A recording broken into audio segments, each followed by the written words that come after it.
Situata e përshkruar mes Rogertit dhe Stenaldos ka ngritur shumë pikpyetje rreth reagimit të mundshëm të produksionit.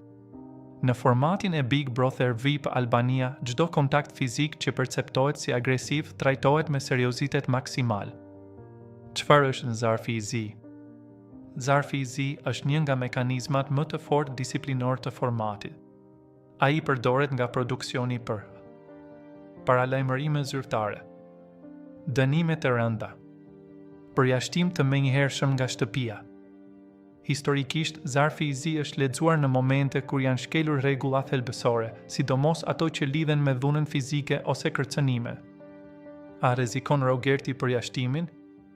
Nëse konfirmohet se ka pasur shtyrje të qëllimshme, produksioni ka disa opsione.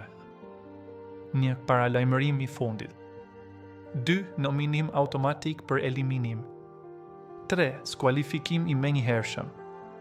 Vendimi zakonisht merret pas verifikimit të pamjeve të plota dhe analizimit të situatës në kontekst.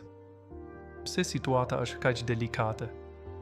Në rregulloren e formatit, dhuna fizike konsiderohet shkelje serioze sepse rrezikon sigurinë e banorëve, ndikon në klimën e bashkëjetesës, dëmton imazhin e spektaklit. Reagimet e forta në rrjetet sociale shpesh ndikojnë në presionin publik ndaj produksionit për të marrë masa. Nëse produksioni vendos të dërgojë zarf të zi, kjo do të ishte një nga momentet më të forta të këtij sezoni. Tani mbetet për t'u parë nëse do të ketë një vendim drastik apo një paralajmërim zyrtar për Rogertin.